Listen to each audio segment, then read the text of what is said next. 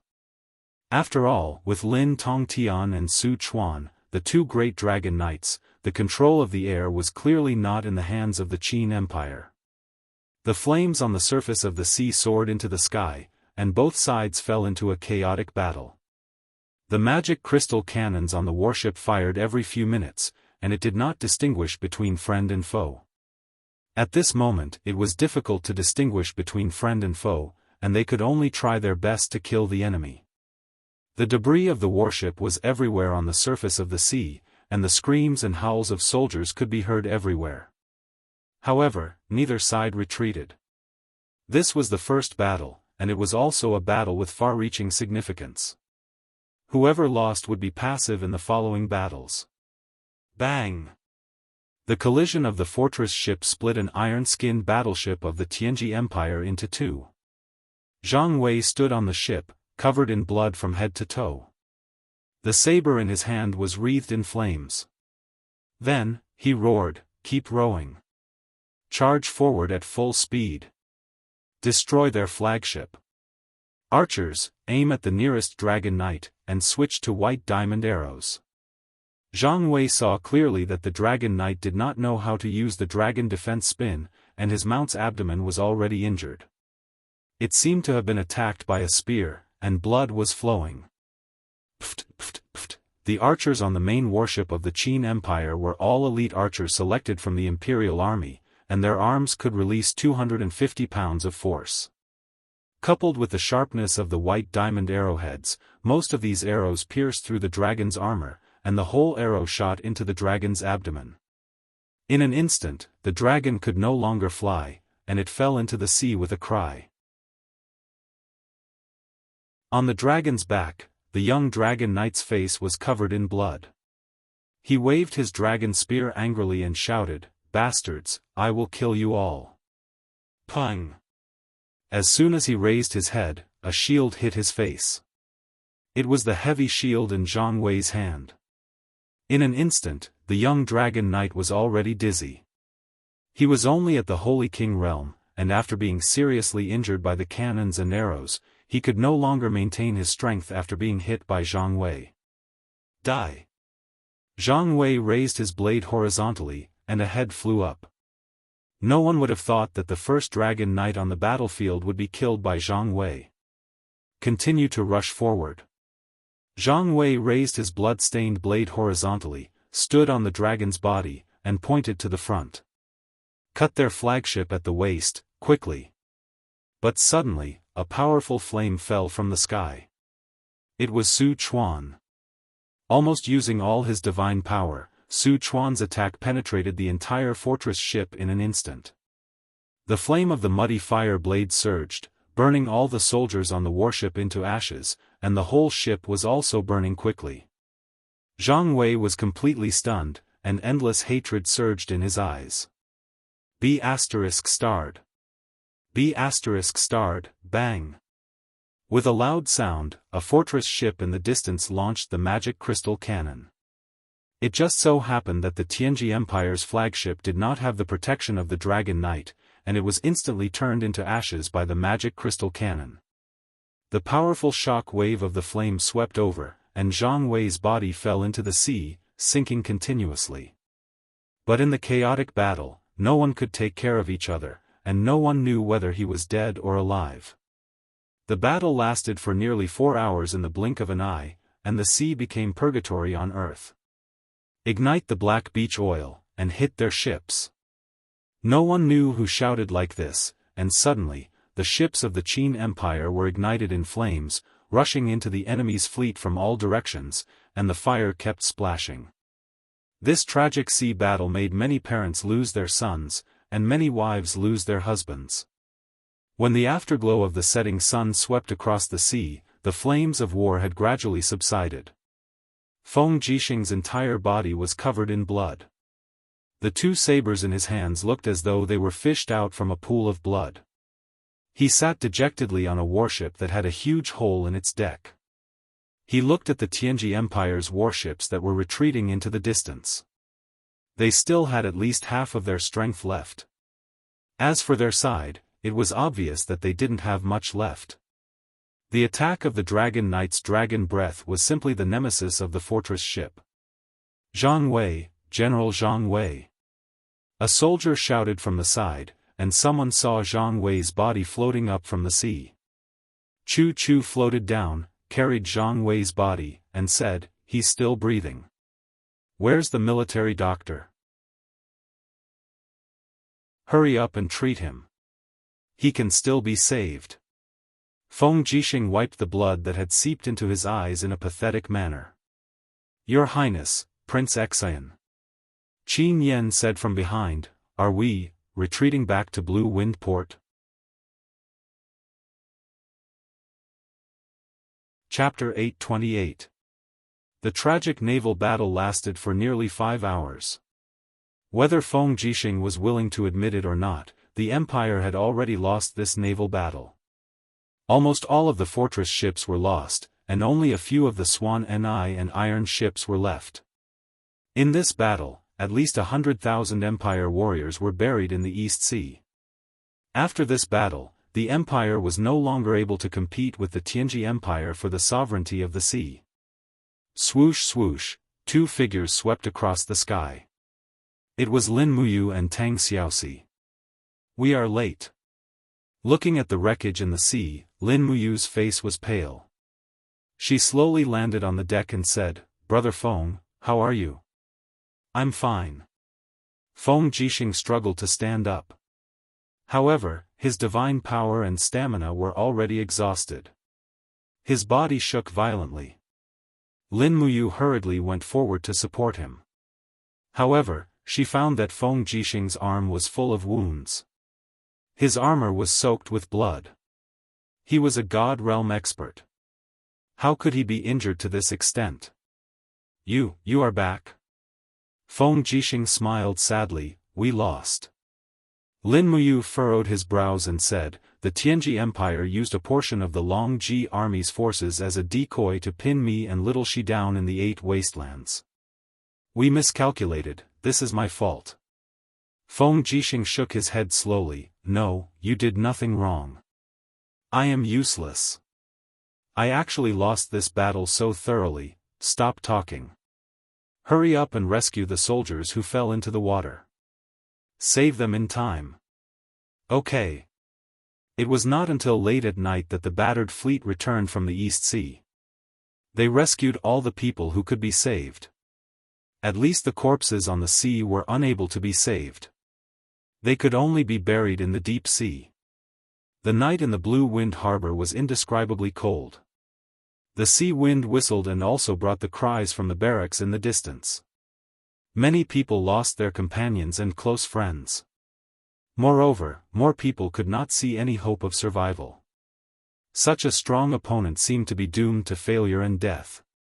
The morale of the army is in chaos. In the central tent, Feng Jixing said in a low voice with a tired expression. Lin Muyu remained silent.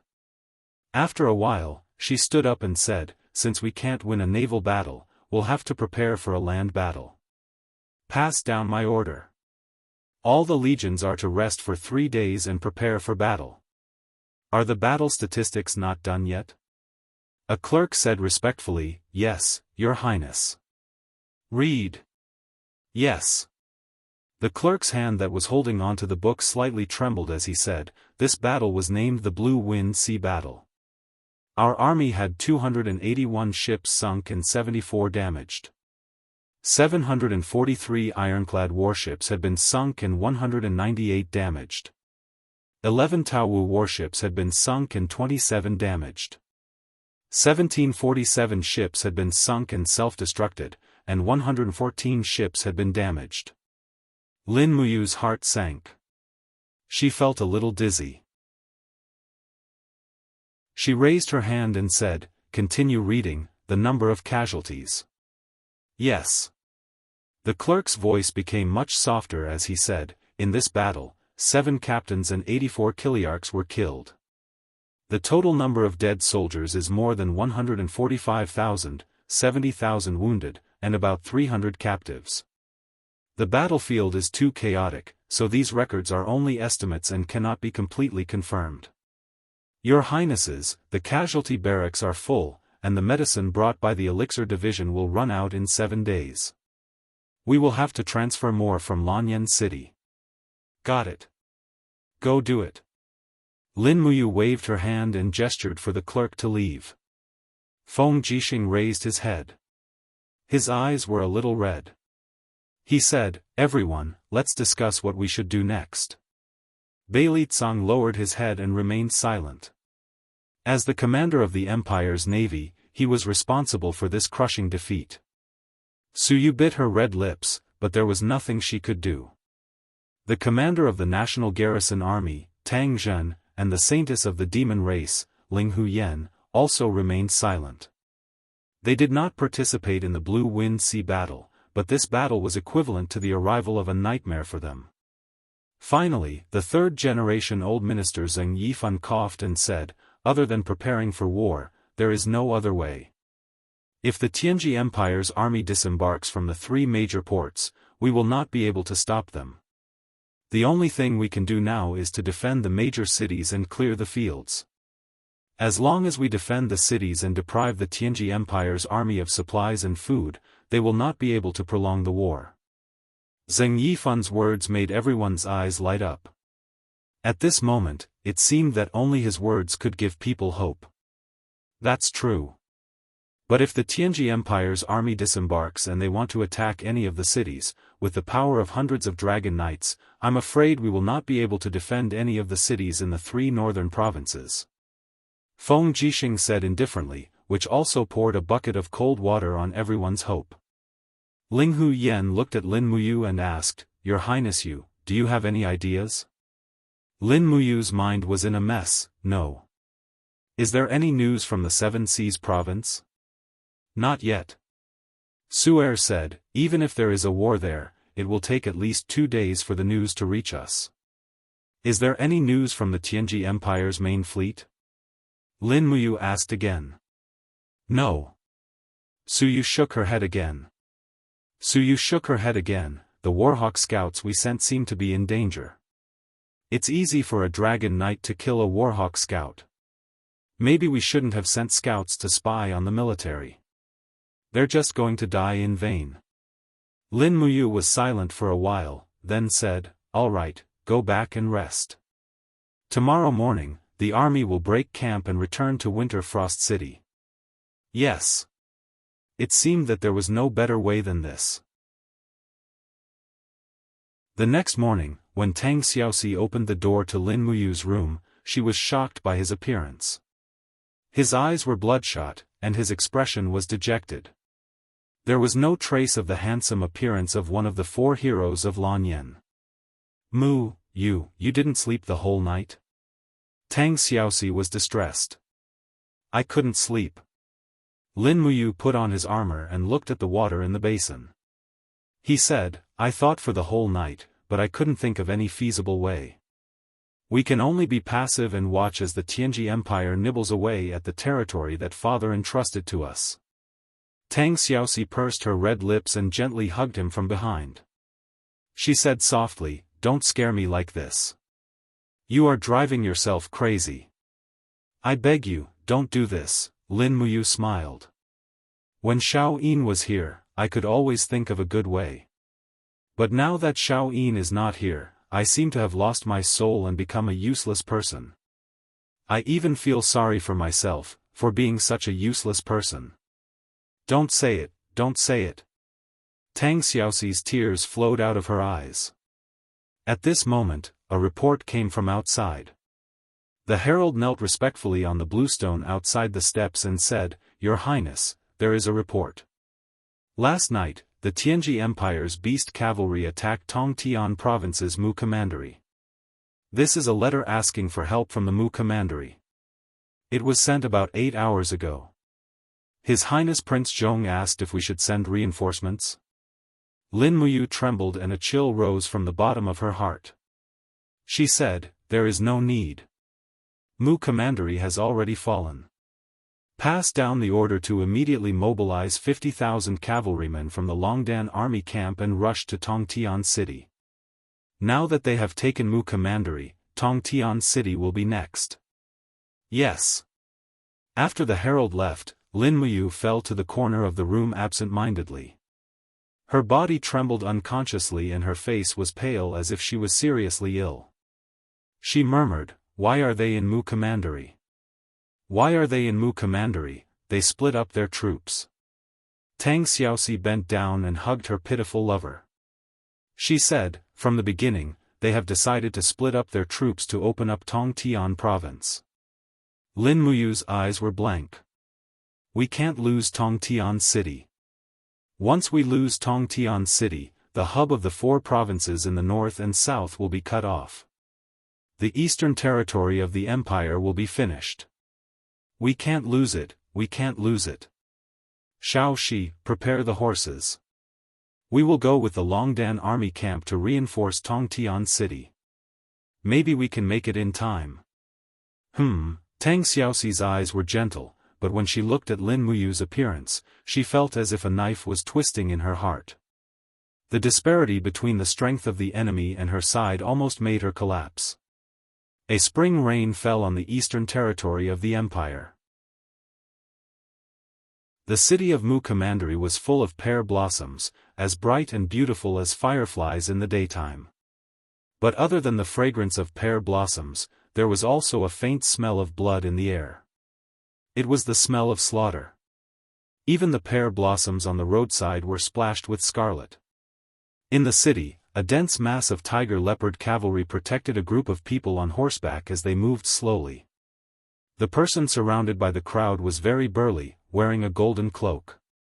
It was the marshal of the Tianji Empire, one of the 62nd-level heavenly saint martial gods, Bai Minghuan, the younger brother of the emperor. Bai Minghuan looked disdainfully at the battlefield that was being cleaned up on both sides. Countless corpses of the defending soldiers were piled up together, blood mixed with rain, flowing into the ditches. The commander on the side smiled. "Marshal, we have taken the city in a flash. Maybe if we have a massacre to reward the army, it will boost the morale of the soldiers." Bai Minghuan smiled.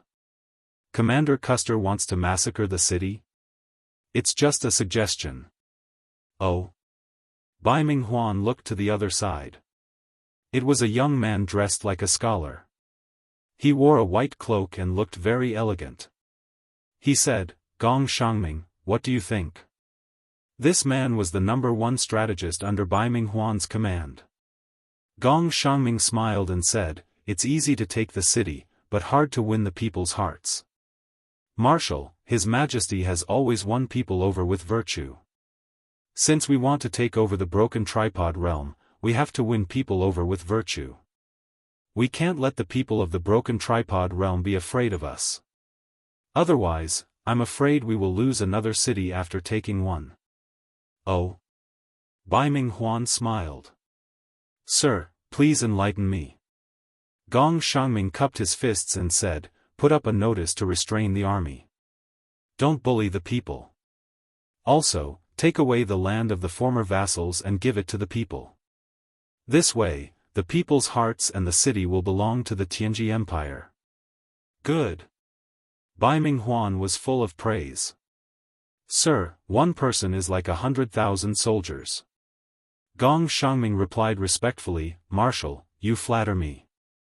I think we should set off to attack Sky-Piercing City as soon as possible. The faster we move, the less time Lin Muyu has to react. Sky-Piercing City is a strategic location for the military. Seizing Sky-Piercing City is equivalent to cutting off one of Lin Muyu's arms." "Good. Listen to Sir. Tell the army to move out after eating and drinking. Attack Sky Connect City at full speed." "Yes." On the side, Custer nodded, but there was a trace of coldness in his eyes when he looked at Gong Shangming. Chapter 829. Sky Province, Whisker Harbor. Spring thunder rumbled, and the thunder was mixed with the loud noise of magic crystal cannons. Purple mushroom clouds rose from the sea, illuminating the coast. Dongtian County, Whisker Harbor's county city. At this moment, countless commoners of Dongtian County swarmed the coast, raising their heads to look at the soaring flames in the east. They all knew that it was the army of Sky Province, an army of 100,000 led by the white-robed Imperial Forest, Marquis of Tranquil Sea, Yao Yuan. The news of the defeat at the Blue Wind Sea battle had yet to arrive, and the people of Dongtian County were still hoping that Yao Yuan could bring them a victory, and news of peace and prosperity. The flames burned on the surface of the sea for a long time, and even the roars of giant dragons could be heard in the sea breeze. However, many people simply did not know how the battle on the surface of the sea was. It was too far, and they could not see clearly. "Quiet down, don't push." On the shore, a young centurion holding a spear shouted, "Everyone, don't push, or else the people in front will fall into the sea." "Don't worry, Lord Marquis is one of the 5 marquises of the Empire, and is the white-robed imperial forest of Her Highness the Empress. He will definitely win this battle. Everyone, please go home now. If you don't go home, our victorious army will not be able to disembark." Among the crowd, many people expressed their doubts, and started to discuss. "I heard from those merchants that the Blackstone Empire's army is unusually strong. Their people are vicious and cruel, but I don't know if it's true." "That's right, I heard that the people of the Blackstone Empire love to plunder. If the Marquis is really defeated, we will all suffer." "Who said that?" "The Marquis will not be defeated. How can our 100,000 navy and magic crystal cannons not be a match for those eastern barbarians?" "That's right, don't listen to their nonsense, Sky Province will definitely be defended. Long live Marquis of Tranquil Sea. Long live the Qin Empire." It was unknown who took the lead, but in the blink of an eye, the harbor was filled with shouts of "Long live the Empire! Long live the Marquis of Tranquil Sea!" Everyone was shouting themselves hoarse, their mouths parched, and their tongues parched. It was as if they could use their voices to exchange for victory. Meanwhile, the soldiers stationed in the harbor were somewhat helpless. As soldiers, it was their natural duty to obey orders. However, they had also heard some accurate news from Dragon-Shaped Island. The Iha Kingdom had been destroyed. Long Qianlin and Ding Shi, these 2 old enemies, had died in battle. The Iha Kingdom's nearly 200,000 soldiers had been effortlessly wiped out by the Blackstone Empire's navy. What could the Empire do? What could the 100,000 provincial troops in the hands of the pacifying Sea Marquis? Compared to the civilians, these soldiers had more anxiety and fear in their eyes. If the Blackstone Empire was really as cruel as the rumor said, then as long as Yao Yuan's army was defeated, the entire Sky Province would suffer a calamity. Perhaps even the entire Southridge would be engulfed in the flames of war. All the way until midnight, there were still at least 1,000 civilians waiting on the coast for news of the battle. Most of them had gone home to sleep. To them, it didn't matter who was the emperor. All they had to do was to be obedient citizens, fishing, farming, weaving, and paying taxes. That was enough. Finally, the dark sea lit up. Some were the light of lanterns, while others were blazing. Yao Yuan's army had returned, and the sea was covered in flames. "The Marquis has returned." On the shore, a Chiliarch said excitedly. "Our army has returned in triumph." The mayor of the town, who was dressed in embroidered robes and had a goatee, said joyfully. His town was the one closest to the coast. If they had been defeated, his town would have been the first to be attacked by the invaders. "Something's not right." On the watchtower of the harbor, a centurion squinted his eyes and looked into the distance. He said in a low voice, "When we left, we had nearly 500 warships. Why did less than 50 return? Moreover, many of the warships' flames have not been extinguished. What's going on?" "Milord, look." One of the soldiers pointed at the sea and saw a fast ship speeding towards them like an arrow. It was a ship. With a bang, the ship crashed into a wooden pillar supporting the harbor. A battered and exhausted imperial soldier jumped onto the ground and shouted, "The Marquis has ordered us to be on our guard. We have lost, and the Blackstone Empire is coming. Magicite cannons and crossbows, prepare to aim at the enemy ships behind us and prevent them from reaching the shore." Heavens! The garrison troops on the shore were terrified out of their wits. When they looked carefully, there was indeed a dense expanse of flames following behind Yao Yuan's army, and when they looked carefully, it seemed as if it covered the entire eastern sea. The members of the Dark Stone Empire had annihilated Yao Yuan's main force, yet their main force practically didn't suffer much damage. Moreover, the Blackstone Empire's warships were in hot pursuit. They were less than a kilometer away from Yao Yuan's army. With such a huge force, the magicite cannons couldn't be calibrated at all. Archers, prepare. Fire. On the shore, bunches of firewood were ignited. The flames soared into the sky, illuminating the nervous faces of the young soldiers. The majority of the soldiers in Yao Yuan's army were newly enlisted. In the years when the Dragon's Courage army fought against the demons, Yao Yuan's army didn't participate in any battles. At most, they only carried out missions to eliminate wandering mercenaries and bandits. These young soldiers had never seen such a grand battle scene before, so many of them were scared silly. The young captaincy walked to the shore, his eyes reflecting the flames on the sea. His hand on the hilt of his sword slightly trembled as he muttered, "Kings of the Empire, protect us, prepare. Start the battle. Men, sound the bugle. The cavalry on the ground will prepare to meet the invading enemy and protect the Empire's territory." The warships in the distance were getting closer and closer. The ships under Yao Yuan's command had already entered the range of the magicite cannons. The sails fluttered as they rapidly approached the shore. But because they were in such a rush, many of the warships directly crashed into the cork that was docked in the harbor. Flames immediately spread out.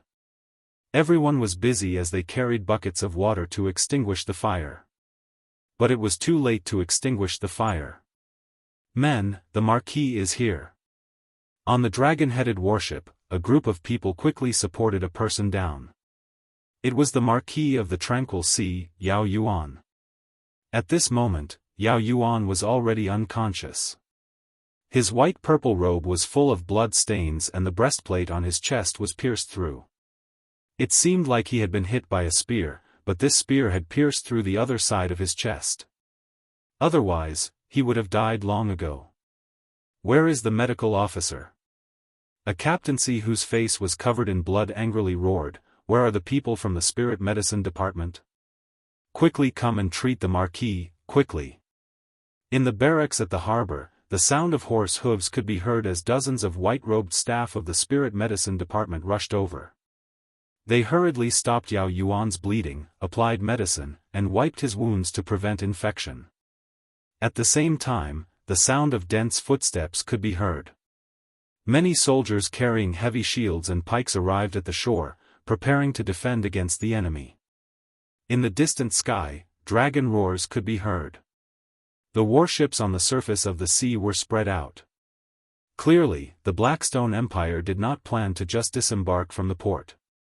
They wanted to disembark from all sides. The young captaincy looked at Yao Yuan's injuries while looking up in horror at the enemy's warships that were only a few hundred meters away.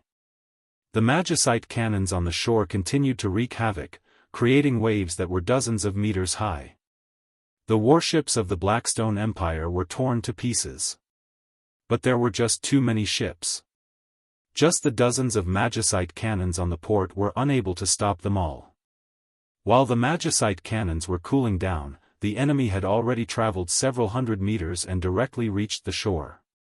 Bang, bang, bang.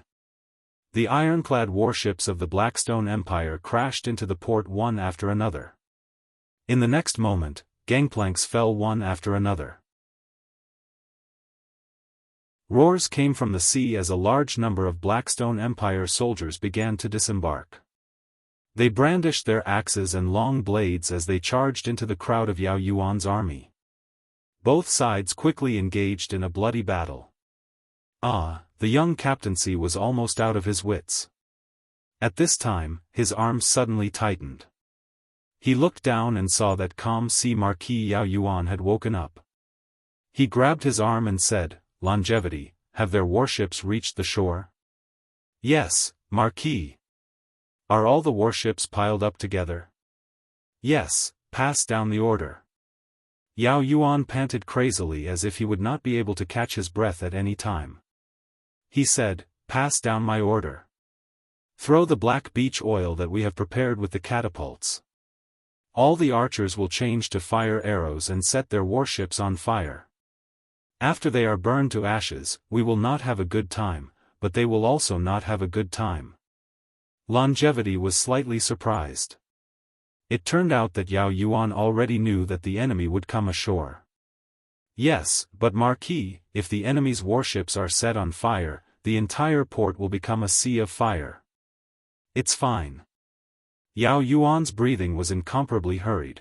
If we can make them lose a portion of their forces, let alone one port, even 10 of them would be worth it.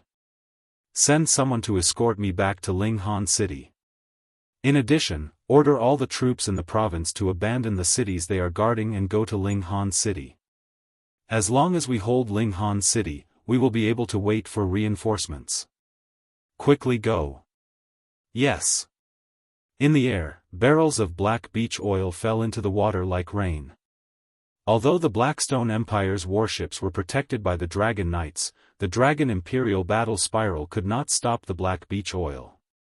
Even if the barrels exploded on top of the Dragon Imperial battle spiral, the black beech oil still fell like rain on the deck of the warships. Pa! What is that smell? The Blackstone Empire soldiers waiting to go ashore cursed. What a stinky smell, what the hell is this?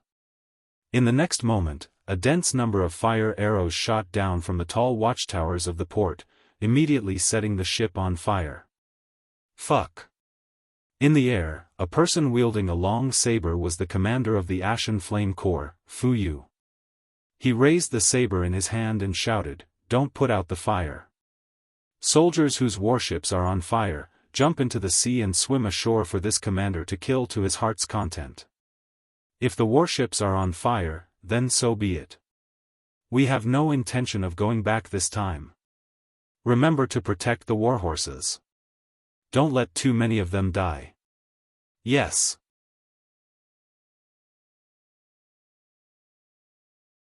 Chapter 830. Pung, pung, pung.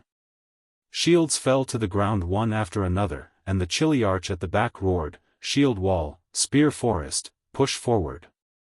Push these eastern barbarians back into the sea, quick." Everyone roared, and spears pierced through the gaps between the shields, piercing into the bodies of the Blackstone Empire soldiers. The shields formed an impenetrable wall, pushing a large group of enemies into the sea. Following this, they moved the shields away and wildly stabbed with their spears. In the blink of an eye, the seawater was dyed red with blood. However, this did not change anything. There were already many Blue Flame Army troops on the two sides of Shaanxi Harbor, and the Blackstone Empire's bare banner was raised into the sky. They planned to surround and annihilate the garrison of Shaanxi Harbor. 1st and 2nd Battalions, stay behind and hold up the rear. The rest of you, retreat with me. Brothers, it's time for you to die for Great Qin. Elder Captaincy's voice echoed through the air. He mounted his horse and quickly protected the Tranquil Sea Marquis, Yao Yuan, and the people from the Spirit Medicine and Spirit Fire divisions as they retreated. The sounds of fighting, roars, and screams mixed together, and the entire Shaanxi Harbor was engulfed in flames. The commoners who were waiting for Yao Yuan's army to return had already fled, but with the invasion of the Blackstone Empire's army, where could they run to? This battle lasted all the way to the dawn of the next day. When the sun shone down on the land again, Shaanxi Harbor had already been reduced to ashes. The wreckage of countless warships floated on the sea, and the smell of burnt flesh mixed with the smell of blood, causing people to feel nauseous. In the forest to the south of Shaanxi Harbor, a large number of Blue Flame Army and Sea Mountain Army troops had gathered. Although they had gone through a night of naval battle, their warhorses and mounts had not suffered too many losses.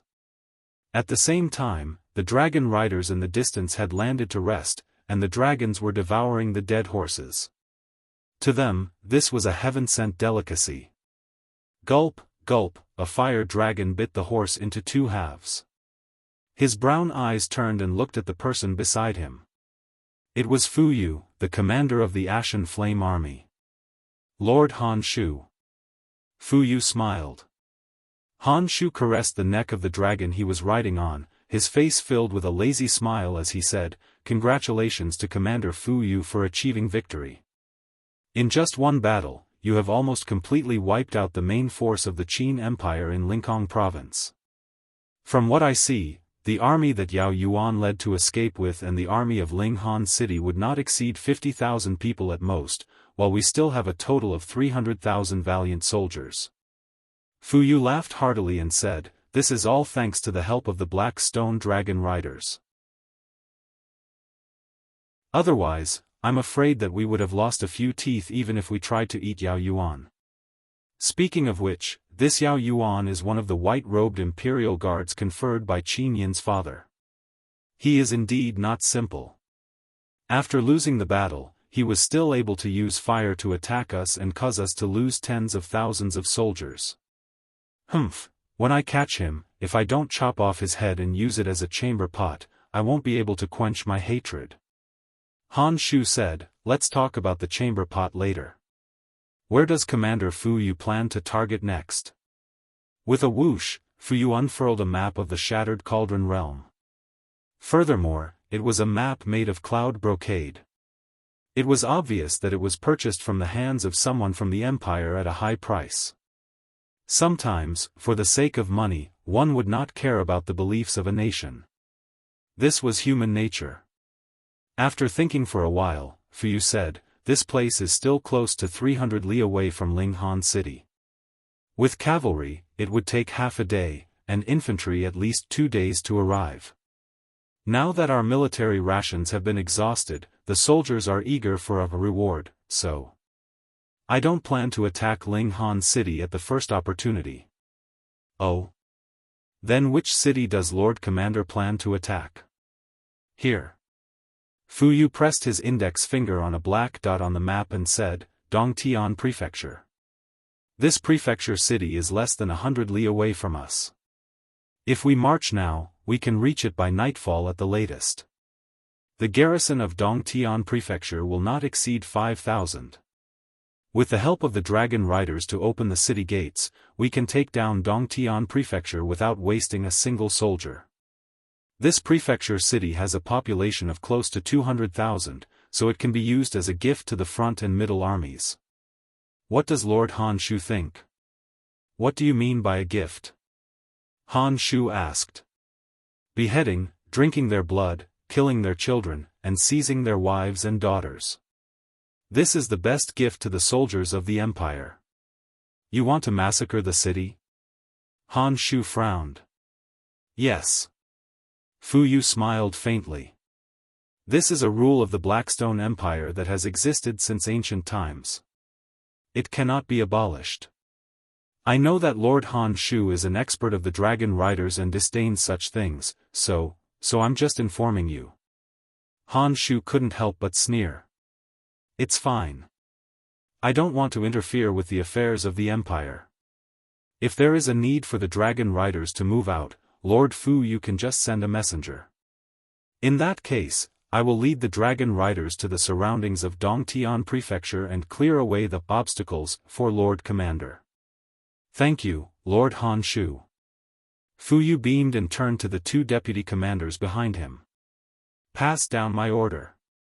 The 150,000 soldiers of the front and middle armies will rest for 2 hours. After eating and drinking their fill, they will march quickly. They must reach Dongtian Prefecture before nightfall. As long as we take down Dongtian Prefecture, they will be able to sleep on warm beds there and hug the women of Shattered Cauldron Realm." "Yes, Commander." At dusk, the setting sun shone down on the earth like blood. The flag of the purple Yinhua fluttered in the wind above Dongtian Prefecture. The commoners in the city continued to farm as usual, but they didn't expect that a calamity was descending upon them.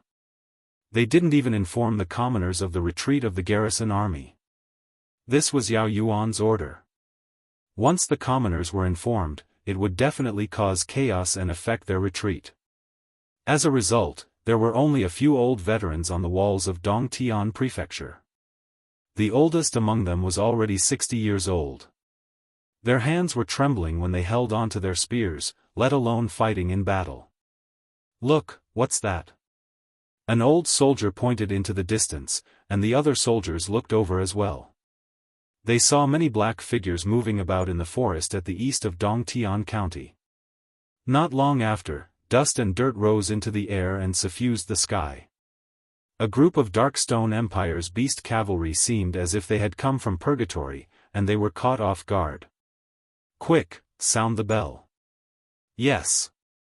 But before the bell could resound through the sky, the person ringing the bell had already been pierced through the throat by a sword. In the sky, a huge black figure circled around. The dragon rider on the back of the dragon looked disdainfully at the garrison soldiers on the city walls and said, "If you don't want to die, immediately open the city gates. Otherwise, I'll kill all of you." The group of veterans was so scared that they were dumbfounded, unable to move. "What a bunch of trash!" The dragon rider roared, and sword light swept across the city walls. In the blink of an eye, dozens of veterans were all turned into corpses. The huge dragon let out a long roar and landed inside the city with the dragon rider, scaring the commoners into retreating. The dragon rider grabbed the reins and shouted, "It's up to you now." The huge dragon raised its neck and accumulated dragon flames. In the next moment, the flames rushed towards the city gates and continued to burn. A large hole was burned through the metal gates, and with a flash of sword light, the entire city gates were split into pieces. Outside the city, the beast riders quickly split into 3 streams of black water. One group entered the city, while the other 2 formed a pincer around the entire Dongtian Prefecture. Kill! A chilly arch with a sharp blade in his hand entered the city at the first moment and slashed an old man pushing a wheelbarrow in half. Fresh blood splattered on the cabbages inside the wheelbarrow. It was a tragic sight.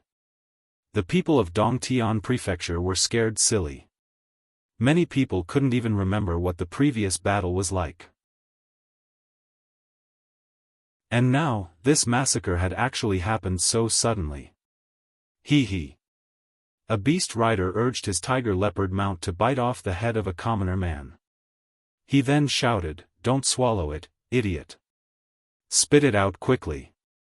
The tiger leopard mount roared twice, shook its head, and spat out the head in its mouth. It was covered in blood. The beast rider conveniently picked up the head and tied the hair of the head to the neck of his mount. It swayed like a copper bell. This was a symbol of military merit. In the most primitive way of battle, one head represented one military merit. The sounds of killing rose and fell in the city. The entire Dongtian Prefecture had become a living hell. The 4 city gates were all sealed, and they couldn't run away. They could only hide in their homes and wait to be captured and killed one by one. Everyone kept quiet out of fear and watched helplessly as their loved ones were beheaded one by one. On the streets, the heavy cavalry and infantry of the Ashen Flame Army entered the city, and the massacre became even more unrestrained. Almost every cavalry had a head hanging on their horse's neck. Some even had more than 10 heads. At the same time, those young women managed to escape this calamity. Their hands were tied, and they were led behind the warhorses. There were at least 1, and at most 4 or 5. What awaited them was even more tragic. After the sky turned dark, Fuyu entered the city. He looked at the piles of burning corpses on the streets with a complacent expression on his face. This was because the people of the Ashen Flame Army were very happy. This represented the morale of the army, and Fuyu was very happy to see this scene. "Lord Commander." A captaincy walked forward respectfully and said with a smile, "The city lord's residence is already in our hands.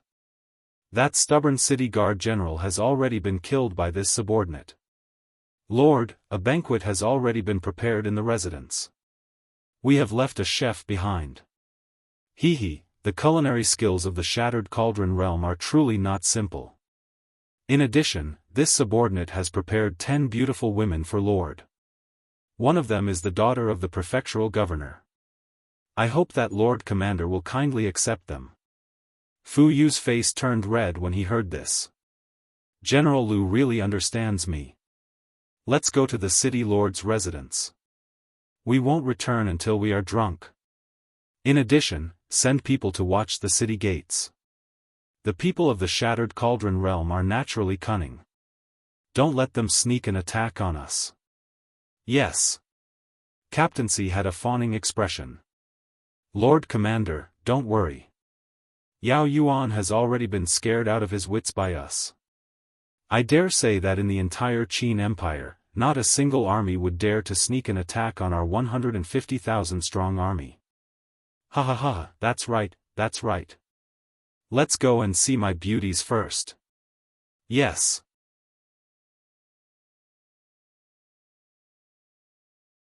Chapter 831. The moonlight was like blood, and the ground was covered in flames. Cries could be heard from within the Dongtian commandery. The cries of women could be heard from within the residences, as well as the wild laughter of soldiers.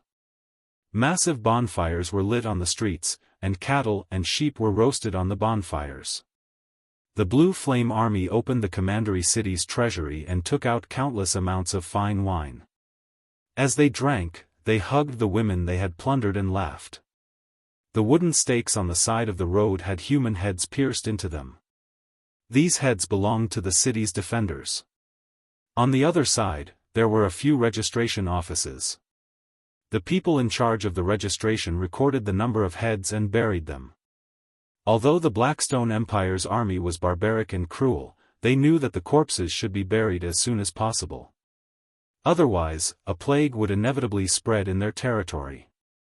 Moreover, according to the Blackstone Empire's rules, for every 3 cities seized, 1 would be slaughtered. Not only would this raise morale, they could also use the other 2 cities to replenish the population of the cities that had been slaughtered. However, the destruction of Dongtian County could no longer be changed. The earth was filled with cries, wails, and pleas for mercy, but nothing could be changed. The moment Yao Yuan decided to retreat to Linghan City, the fate of Dongtian County seemed to have been decided by the heavens. Beneath the eastern wall, a temporary tent flickered with light. Outside the tent, women were tied to trees.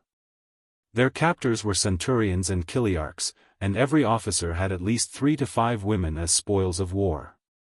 After enjoying them, they would be rewarded to their subordinates. Above the wall, a few figures stood majestically in the wind, wings of light faintly discernible behind their backs. It was the Battle Angel Corps. Is this a war in the mortal world? Lake was somewhat shocked as he looked at the hellish scene in the city. Dora laughed coldly. What else do you think a war is like? A young master from a noble family like you has probably never been close to a real war in your life, right? Terrelin frowned slightly. Are we just going to watch like this? It's just too cruel. Although it's reasonable to attack a city, such an inhuman atrocity will definitely be punished by the gods. Dora couldn't help but laugh. Terrelin, you're a god. Why don't you punish them? Don't forget that the Blackstone Empire is the wealth of the celestial pole continent, as well as the people of the Western Divine Realm. If you dare to recklessly attack them, the ruler and the 2 Lord Seraphim won't let you off. But, Terrelin couldn't help but say, Sheen, say something. As battle angels, are we supposed to watch the beasts in front of us so mercilessly? Under the moonlight, Sheen's eyes were closed, and her eyelashes trembled slightly. Even her body was trembling. She was a god, and she could hear the countless blessings.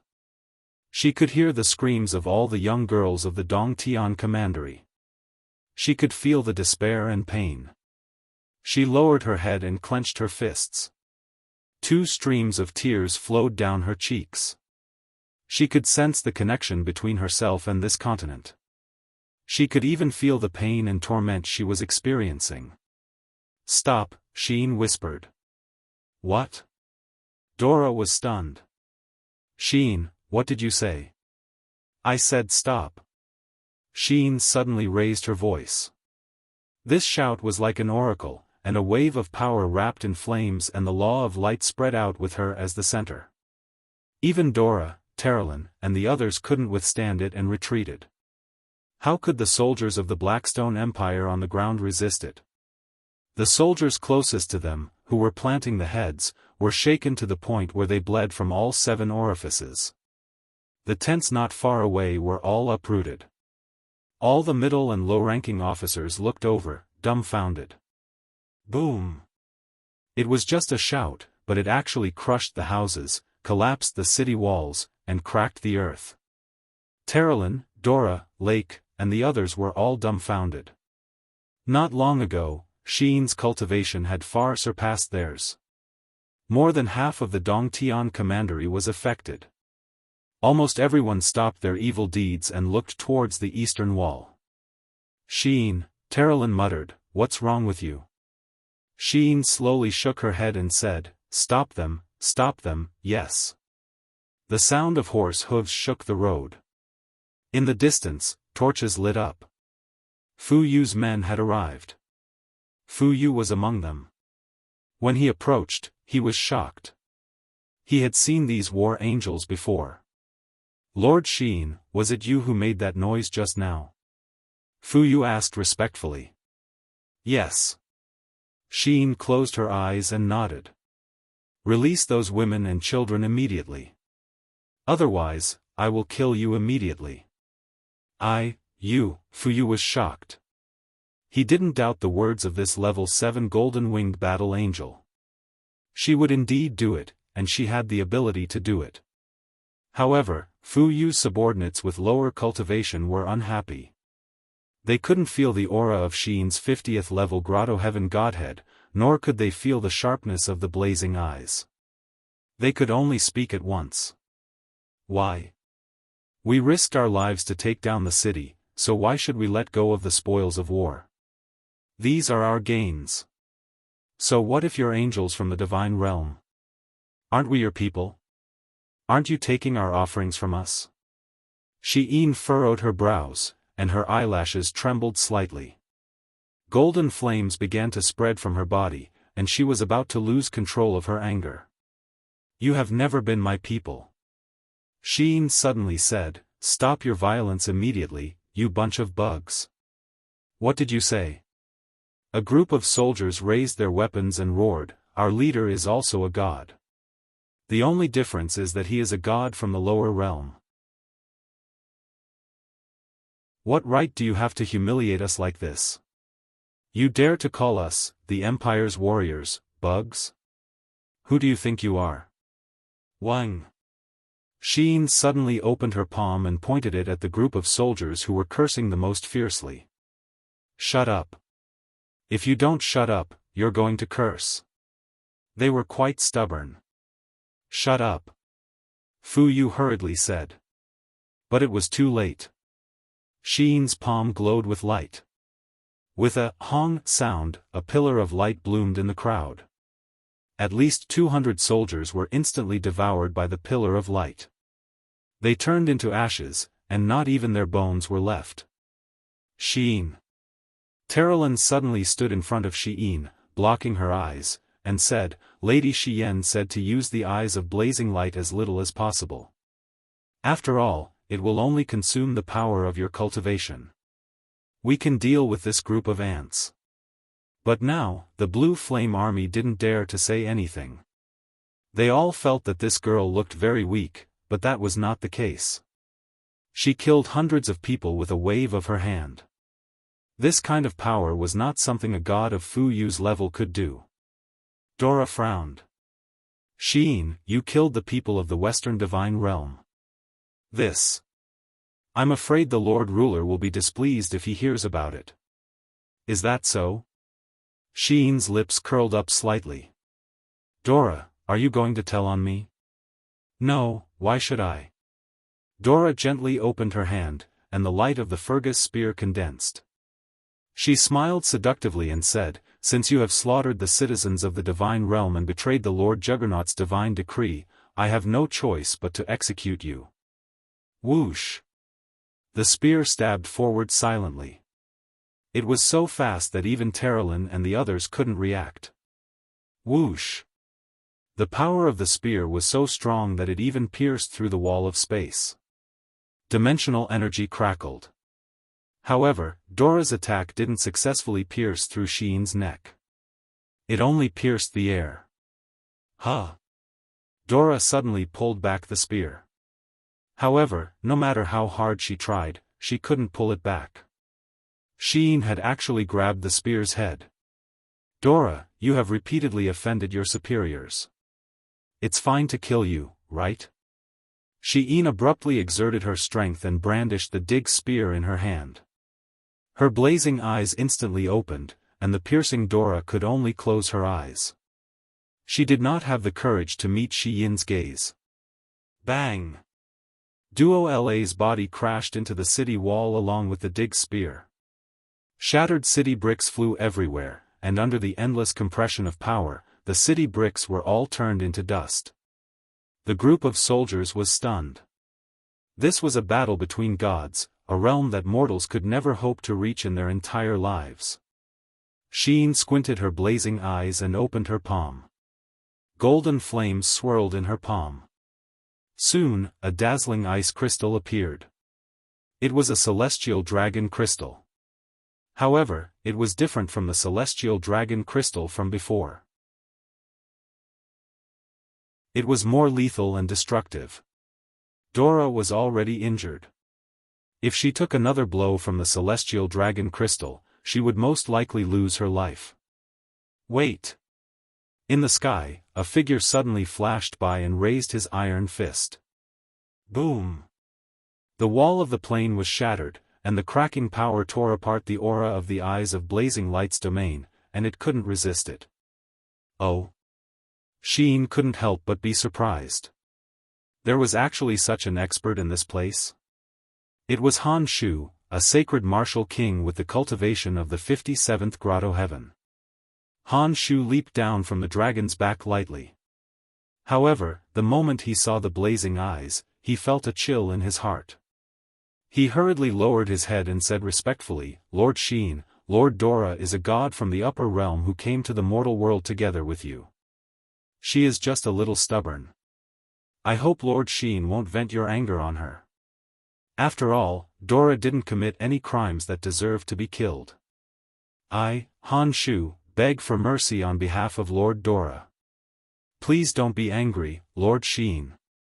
Xian slowly closed his eyes and said, "Han Shu? Do your words carry enough weight? This should be enough. I can spare Dora's life, but you must stop all the atrocities in Dongtian Prefectural City. Release all the women and children and stop the killing. Do you understand?" "Yes, I'll do it right away." Han Shu's face was ashen.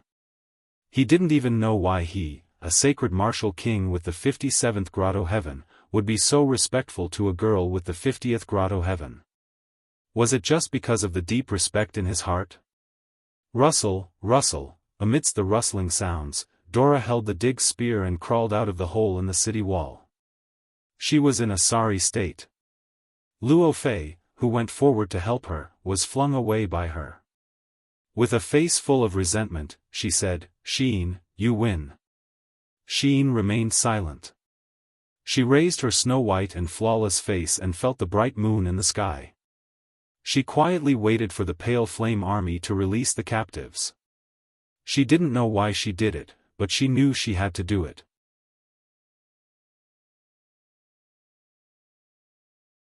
Chapter 832. The night breeze blew across the plains. After the harsh winter, the willow trees outside Heaven Connect City had turned green again. A dense cavalry formation swept across the official road and headed straight for Heaven Connect City. What made Lin Muyu relieved was that the purple Inghua flower war flag was still flying above Heaven Connect City, and not the red cloud war flag of the Tianji Empire. The city gate opened slowly, and a horse galloped in. It was Wei Chou. "Your Highness." Wei Chou's expression did not look good. He squeezed out a smile and said, "Your Highness and Princess Xi are finally here. If you didn't come, I would have abandoned the city." Lin Muyu did not say anything. Wei Chao's words were not alarmist, but the situation had indeed developed to this point. Facing the powerful Tianji Empire, it seemed that defending the city was not a rational choice. Stop talking. Enter the city first and gather all the officers above the rank of captaincy to discuss the war. Yes. An hour later, King Qin's mansion was in a hubbub. The captaincy, deputy commander, and the executive officers of the various prefectures of Heaven Connect province had almost all arrived. Everyone had their own opinions, and they were arguing non-stop. King Qin's Highness has arrived. The guard announced loudly. Everyone quieted down. Lin Muyu and Tang Xiaoxi walked side by side into the meeting hall from the side hall, while Wei Chou, Situ Sen, Situ Shui, and Fengxi followed behind. This group of people was the real ruler of Heaven Connect province. Greetings, King Qin. Greetings, Princess Shi. Greetings, Duke Wei. After everyone bowed, Lin Muyu raised her hand and said, "Dispense with the formalities." Map. Yes. The two captains held the map together, and their expressions were a little ugly. Obviously, they already knew a lot of things. I just arrived at Heaven Connect City. Tell me, how's the war going? Your Highness, 3 days ago, an army of the Tianji Empire's Liuji army came ashore from Huai Valley on the east coast. In just 4 hours, they took down Mu County in Chengzhou. In the following 3 days, they split into 2 groups, one from the west, and successively took down Qinglu County, Zhangzhou County, Xiangzhou County, and so on. According to the news we received this morning, they began to attack Dingzhou's Shangyuan County last night. Shangyuan County is less than 200 li away from Tongtian City, which is very close to us. Lin Muyu fell silent. Wei Chou slammed his palm heavily on the table and said angrily, "Are all the garrisons in each region made of mud? A dignified imperial city had been taken down in just 4 hours? In just 3 days, Cheng Province, Xiangzhou Province, Dingzhou Province, and Song Province had been seized. Out of a total of 13 provinces in Heavenspan Province, 4 had been lost in 3 days. They were all a bunch of good-for-nothings. Are the people from Chengzhou and Xiangzhou here?" Among the crowd of officials, 2 people walked out shakily, and said in a trembling voice, "The patrol of Chengzhou Province, the patrol of Xiangzhou Province are, take them away."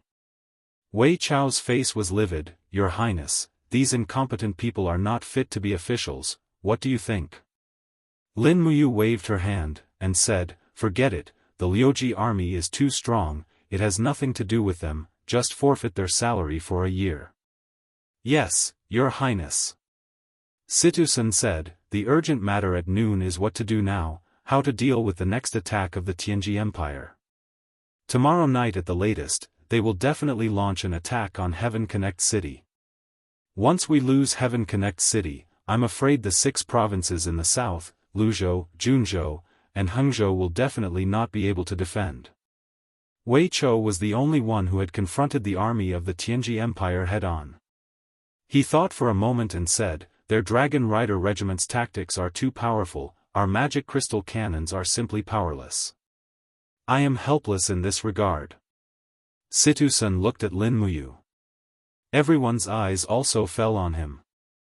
"Your Highness, please say something." A county hall advisor said carefully. Tang Xiaoxi's eyes were like water, she looked at Lin Muyu worriedly. Everyone was helpless against the tactics of the Tianji Empire, could it be that Lin Muyu had a way? She was really worried that such a huge pressure would completely crush him.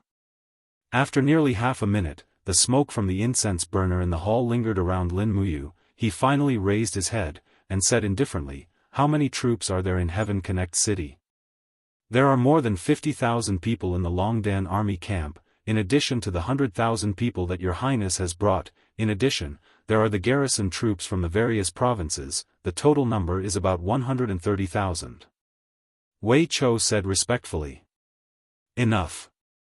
"What's enough?" Wei Chou was stunned. Lin Muyu glanced at everyone, and said, I've thought about it for a long time. Although the Tianji Empire's dragon knights are powerful, their numbers are limited, they can't guarantee that every scattered army has the protection of the dragon knights.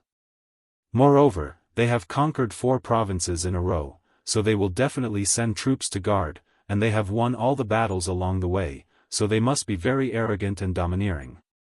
One of the garrison generals was stunned. Your Highness, you want to attack? Yes, turn the tables. If we blindly defend, and fight a positional battle with them with the protection of the dragon knights, we will lose completely. Instead of that, it is better to hide ourselves. Hide? Situ-san was confused. How do we hide? The cavalry will circle around, and when their head enters Tong province, we will hit their tail, and when they turn back to bite, we will hit their waist, and attack where there are fewer dragon knights. Everyone will carry enough magic crystal crossbows, and use them to attack ordinary troops without the protection of the dragon knights. We won't be at a disadvantage, right? Wei Chao's eyes lit up. Your Highness's move is brilliant. No. An old voice came from the crowd. It was the Earl of Dingzhou, who had guarded Dingzhou for many generations. He walked forward with the support of his walking stick and said, Your Highness's plan is brilliant, but it is a dangerous move. If the Tianji Empire doesn't split up and they concentrate their forces to attack Tong Tian City, then this city that we have managed for many years will probably be destroyed in the blink of an eye.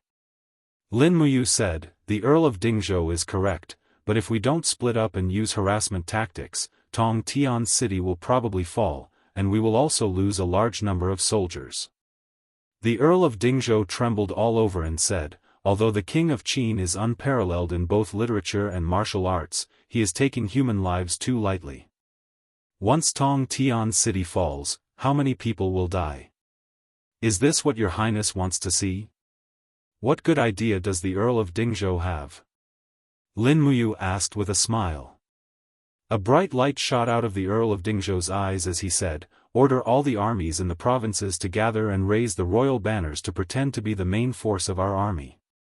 There is a cliff between Tong province and Dingzhou called Greedy Wolf Cliff.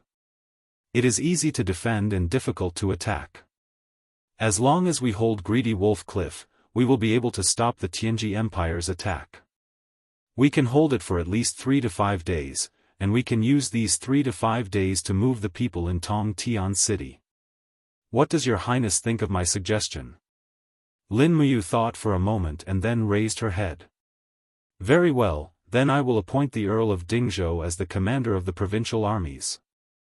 I will leave the moving of the people in Tong Tian City and the blocking battle at Greedy Wolf Cliff to you. The Earl of Dingzhou was overjoyed. He raised his hands and said, I will not disappoint your Highness. Lin Muyu turned and said, All right, everyone go and make arrangements. The Longdan army camp will be split into 10 groups of 10,000 people. Bring enough rations and magic crystal cannons and leave Tong Tian City at night. Tomorrow, everyone will start fighting on their own. In half a month, if Tong Tian City still stands, we will meet there. If Tong Tian City has fallen, we will meet at the Luo River Estuary Fortress. Yes, your Highness. In the gilded corridor, the palace lanterns flickered with a faint light. A row of guards stood motionless like statues. Your Highness. Situ-san rubbed his nose and said, Just now, that old man, the Earl of Dingzhou, was so arrogant and publicly criticized your Highness's strategy. Why didn't your Highness take the opportunity to kill him? I have long said that the Earl of Dingzhou preyed on the people and amassed a lot of wealth in Dingzhou. Yesterday, when he came to Tong Tian City, there were 10 chests filled with jewels and gold. It's not that I don't want to, it's that I can't. Lin Muyu explained, the Flowing Spirit Army is coming aggressively, and we are in need of people. Although the Earl of Dingzhou is greedy, he can be considered useful among the officials in Tong Tian province. As long as he can block the main force of the Tianji Empire at Tanlang Cliff, this will be a great service for us. I understand. Lin Muyu turned to look at Situ Sun and Wei Chou. We set off tonight. You two will each lead an army. Afterwards, you will have to act according to the situation. Remember, you must avoid the main force of the flowing spirit army as much as possible. No matter what method you use, whether it is a diversion or a diversion, our strategic goal is to completely delay the Tianji Empire in Tong Tian province and buy as much time as possible for the defense of the Lingdong province's borders. Wei Chou was stunned. Your Highness has already determined that we cannot repel the enemy in Tong Tian province? Although she didn't want to admit it, Lin Muyu still nodded and said, the flowing spirit army is one of the four main forces of the Tianji Empire. Moreover, they have Gong Shangming, such a shrewd person, to give them advice and suggestions. It is already impossible for us to end the battle quickly. We can only seek for further strategic development, give them Tong Tian province, and then isolate them. Yes, I understand. Lin Muyu smiled. You all have to be careful. Tonight, I will also lead a 10,000-men Longdan army camp to attack. Shao Shi will be with me. Situ Sun smiled. Princess Shi's ability is enough to lead a 10,000-men team. Your Highness is really biased. He insists on keeping the beautiful princess by his side, while we can only fight with a bunch of uncouth men. Tang Xiaoxi's face turned red. General Sun, don't talk nonsense. Lin Muyu explained, it's not completely out of selfishness. I was thinking that the key to turning the situation around is still to kill the Dragon Knights. They also have a limited number of Dragon Knights. If we kill one, there will be one less Dragon Knight. If Shao Shi is with me, I can attack when they only have 5 or less Dragon Knights. This is my real intention. Wei Chou and Situ Sun were shocked. A look of admiration appeared on their faces. If someone else said such words, it would be arrogant, but when Lin Muyu said it, it was completely different. The Empire State Building was already collapsing. Under such circumstances, the only person who still had the courage to kill a god-tier Dragon Knight was probably Qin Wang, who was once one of the 4 heroes of Lanyan.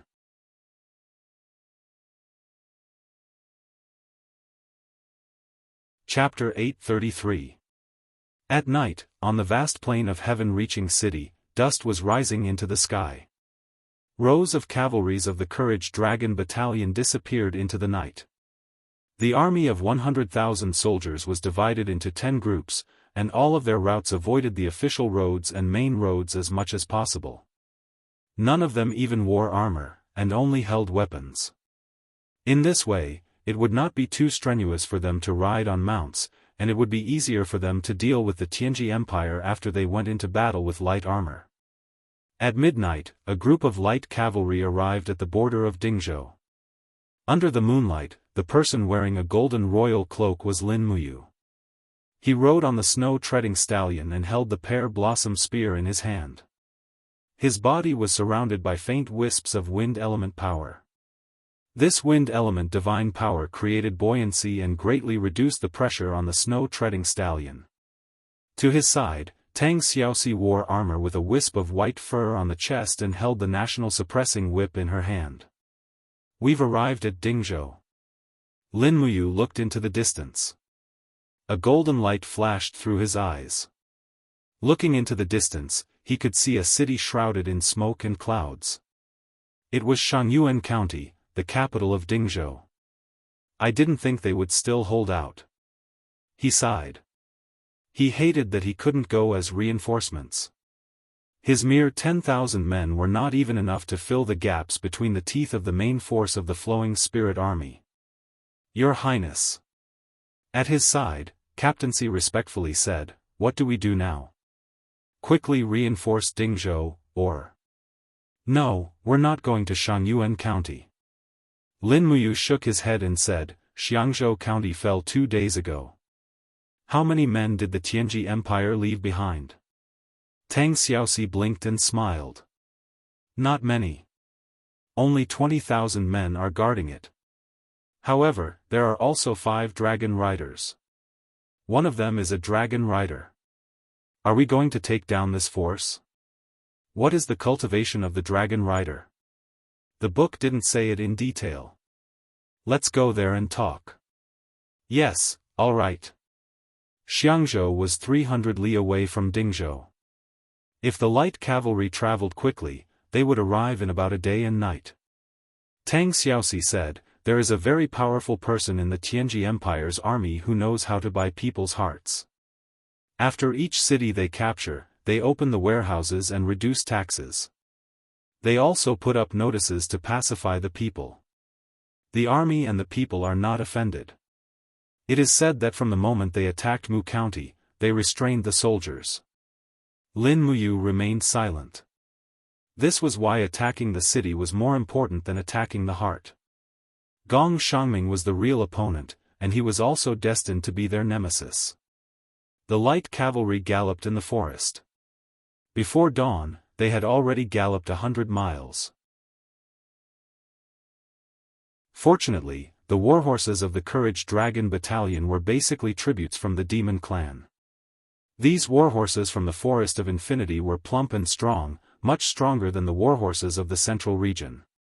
Moreover, they also had some demon power in their bodies, so their endurance and physical strength were extraordinary. It was not easy for an ordinary warhorse to gallop 100 miles a day, but this kind of warhorse from the Forest of Infinity could easily gallop 300 miles a day. Rustle rustle, the sound of the wind rustling the leaves could be heard. Lin Muyu suddenly raised her hand and said softly, "Stop advancing." Everyone signaled to each other. The cavalry quickly stopped in the forest and no longer made any sound. "What's wrong, Your Highness?" A chilly arch asked respectfully. "Someone is coming. It's a dragon rider." Lin Muyu looked at the sky in the distance and said calmly. Tang Xiaoxi nodded, a dragon rider with the cultivation of the 17th heavenly passage. According to their classification, he belongs to the Saint Martial ancestor level. He is considered a middle-level dragon rider, right? Yes, there is only one person. He should be a scout. Lin Muyu clenched her fist. She was suddenly worried about Wei Chou and Situ Senator. They were already close to the border of Xiangzhou. To think that there was a scout from the Tianji Empire. This was enough to prove how cautious the strategists behind the Flowing Spirit Army were. She could deal with this dragon rider easily. But if Wei Chou and Situ Sen met him, they would be in danger. What should we do? A look of shock flashed past the Kiliarka's face. He had seen the power of a dragon rider in the Blue Wind Harbor. He was already frightened. Don't worry. I will deal with him. Lin Muyu calmed the morale of the troops and said softly, "Everyone stay where you are. Do not move without my orders." Tang Xiaoxi smiled, "Be careful. Don't worry." Lin Muyu did not show off. She held her breath and waited in the forest. Only when the young god-rank dragon rider flew through the sky did she make her move. She opened her palm and a golden light shot into the sky. It was a golden gourd vine. Once the martial soul was activated, the power could not hide. Who? The dragon rider only had time to shout this sentence before he was unable to move. Both he and his dragon were bound tightly by the gourd vine. Knowing that he had encountered a powerful enemy, he subconsciously let out a roar. Instantly, the azure dragon defense spin blossomed in the sky. It was like an energy whirlpool, roaring endlessly. In the blink of an eye, the gourd vine was torn apart.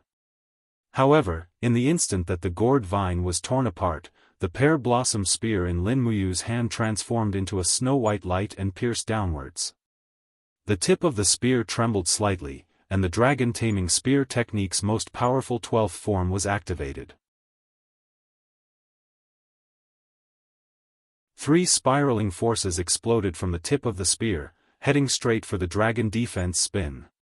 Pung, pung, pung. 3 flaming lights instantly blossomed in the sky. Lin Muyu's casual attack had already shattered the opponent's dragon defense spin. You! The young dragon rider hurriedly stabbed out with his spear, but Lin Muyu's speed was even faster. With a flick of her wrist, the pear-blossom spear wrapped around the other party's spear like a swimming dragon. Lin Muyu then forcefully retracted her spear. Spear lock. The dragon rider's reaction was considered fast. He hurriedly let go of his spear, pulled out his sword, and slashed at Lin Muyu. However, what welcomed him was an extremely cold punch. It was like a bright moon falling from the sky, and it landed on his shoulder at an incredible speed. 23 layers of waves violently tore his body apart.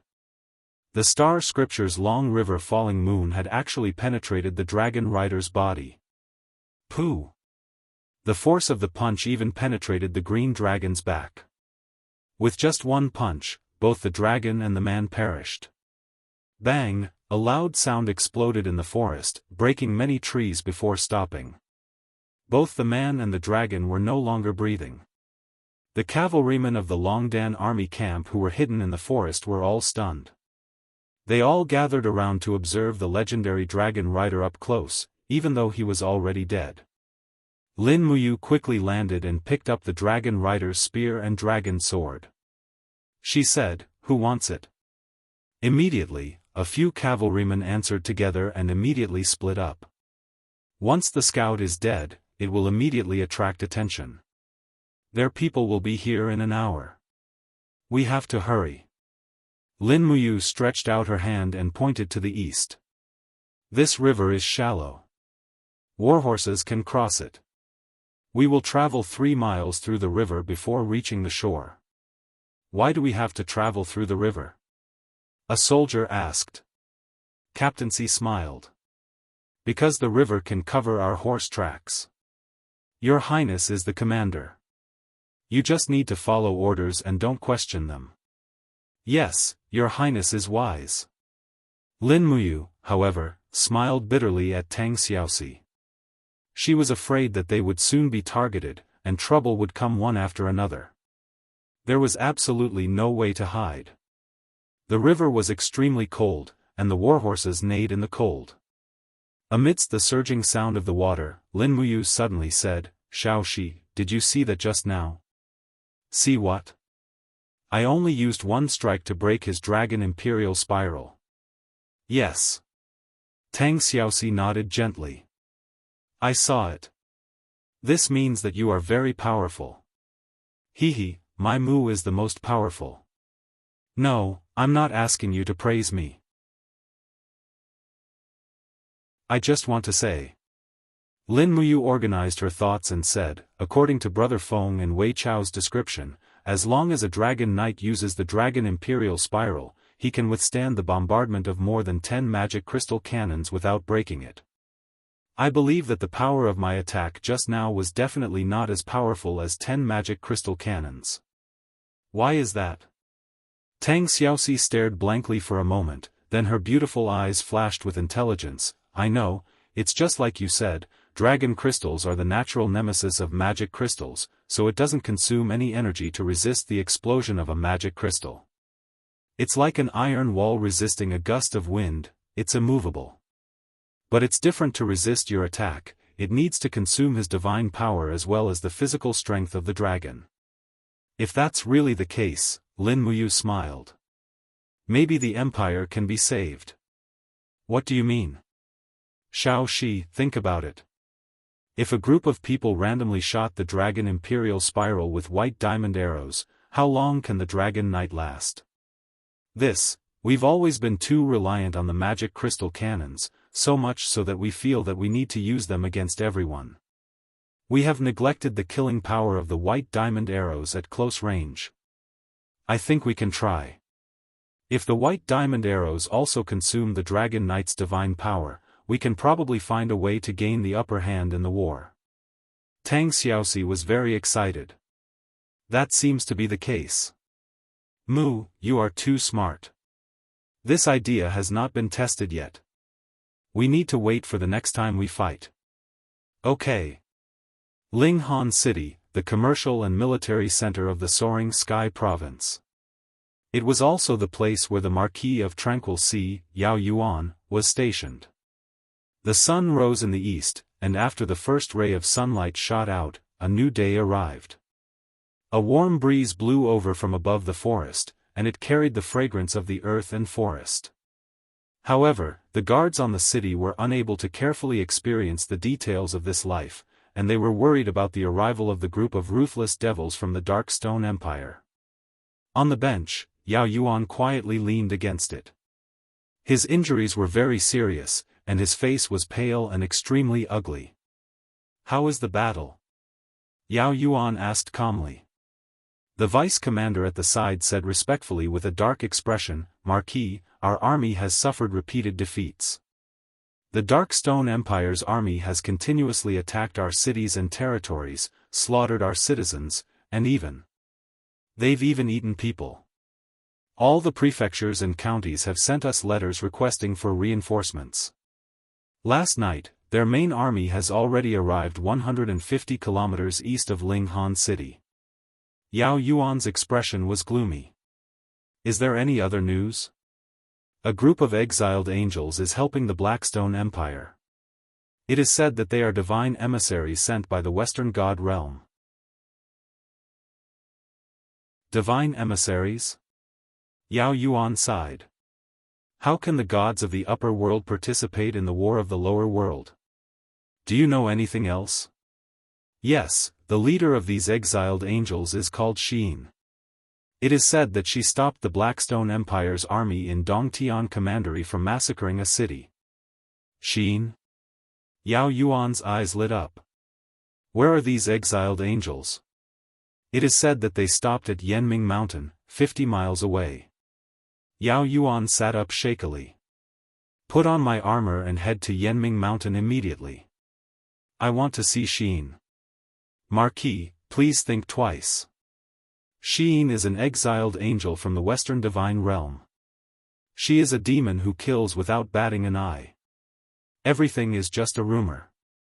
You can't be sure." "No." Yao Yuan's gaze was resolute. "As long as there is hope, I will fight for it." "Then, all right. You're tuning in to the Unparalleled SwordWill YouTube channel. Don't forget to subscribe and join us on this journey to catch the most captivating stories.